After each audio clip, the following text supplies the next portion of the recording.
Let me tell you about your brain on stress. The neurological sciences on this are pretty direct. The brain is a mystery, and there are so many things happening at once that anyone that tells you they know exactly how things are working doesn't understand the brain. We know that in just a single second, the brain makes one exaflop of different evaluations and decisions that are on a complex scale that's beyond the scope of imagination, because an exaflop is like 1 million to the 10th power. So it's a ridiculously absurd amount of calculations that it makes in any single second.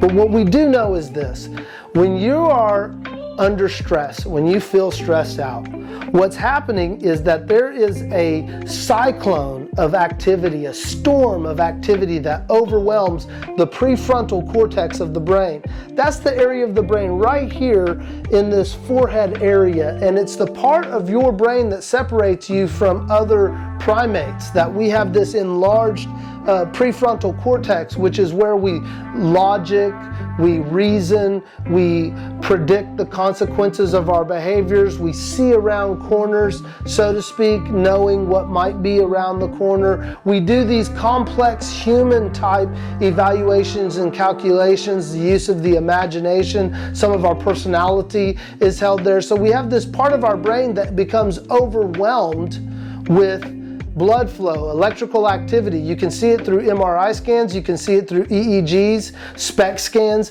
This area of the brain becomes overwhelmed, okay? So what happens when that part of the brain becomes overwhelmed is that now you're making all of your processing through the deeper parts of your brain, like the amygdala and the limbic system. That's the area that's deep in the brain. They call that the primal brain. It's one of the first parts of the brain that starts to develop in a fetus. And so that area of the brain is tied directly to your emotional memory and your limbic system, which is your nervous system. It drives your nervous system. So it hits that fight or flight response. It's that arousal response that gets you triggered. And in those stress responses, adrenaline, cortisol, those things start flooding and flowing. And here it is.